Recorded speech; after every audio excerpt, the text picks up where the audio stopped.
Good morning, friends. Good morning, nations, and good morning, the house of CCI. Just imagine David out in the field.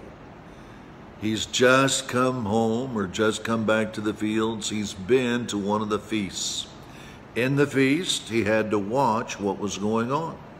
And what did he see? He saw a man bring an animal.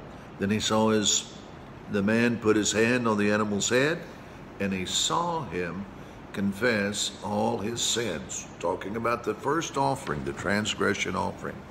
So David watches that, and he's out there. He's got a lot of time. So what is he thinking about? Well, he's thinking about the symbolisms. He sees, he puts his hand on the offering or on the animal that's going to be sacrificed. He says these words, confesses these sins, and then as he confesses these sins, and then the moment he finishes confessing these sins, he sees that the man raises his hand. Maybe the man is happy. Maybe he's thankful. But something has happened in this moment. And what you and I have to understand is even though many of the people who were doing this at that particular time, many of the priests and many of the kings had no idea what was going on, that does not change the fact that these things were happening and their symbolisms were true. And all of a sudden, just like Psalm 32 says, David recognizes what? David recognizes that the things that have separated this man from God have gone on to this sacrifice, have gone on to this substitution. He recognizes that this has happened. This is why he writes in Psalm 32, why or how wonderful it is to be without sin. How wonderful it is to be forgiven. How wonderful it is to be without guilt. Wow. And so one of the things that you and I need to understand is the consequence of this confession goes kind of like this.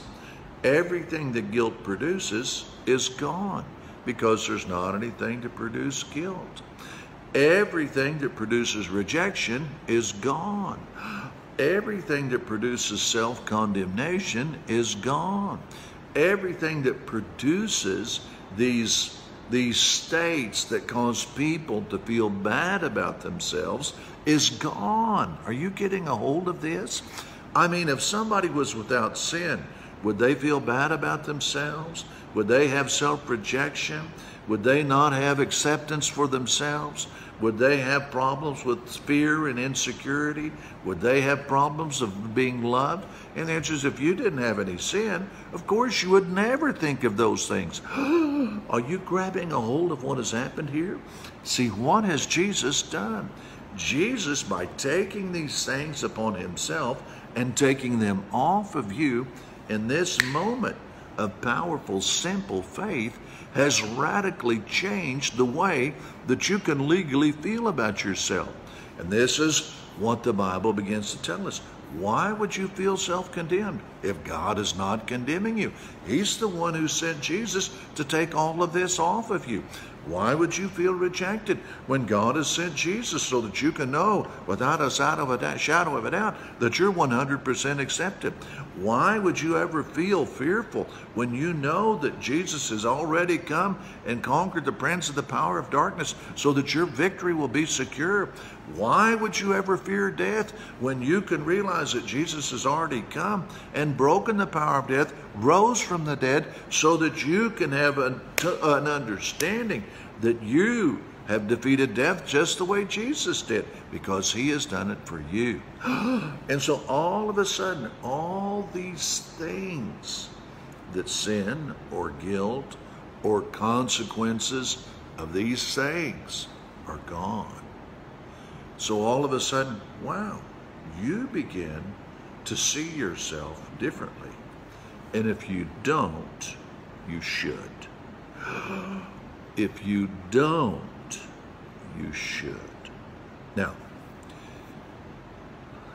last thought for today. Let's just assume, let's pretend that sin never entered the world and that Adam never disobeyed. What would you look like today? What would the races look like today if Adam had never sinned? Well, just imagine. You can look around, every one of you, and the truth is there would not be a lot of difference. And what I mean by that, if Adam had never sinned, there'd be no genealogical defects. So nobody would be sitting around you today with a birth defect. Nobody would be wearing glasses, and nobody would be sick. But apart from that, we would all look the same. We would all be sitting here. Some would have blue eyes, some would have brown eyes, some would have green eyes, some would have hair, some would not have hair. Some would be tall, some would not be tall. They would be short. Some would have straight hair, others would have curly hair, others would have very tight hair. And the thing is, and they would be that way. That's the way they are. There'd be some white people, there'd be some brown people, there would be some black people. And so there'd be some people with a red tinge, and there'd be some people that would be kind of with a yellow tinge. And the thing is, and we would all be here. And the thing is, and there'd be short ones, there would be stocky ones, and we would all be here. But this is the difference that you have to grab a hold of. If Adam had never sinned, when you looked at yourself this morning in the morning, when you looked at yourself in that mirror and saw yourself, you would have said these words, "Glory to God." What? See, if Adam had never sinned, you would never want to be anybody else. If Adam had never sinned, you would enjoy being you. You would never want to be like a Victoria's Secret model. You would never want to be like one of the famous actors.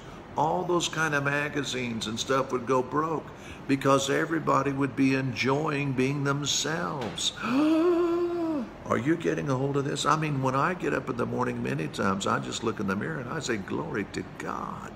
Why? Because I'm enjoying being me. Why? Why can you enjoy being you? I'll tell you why.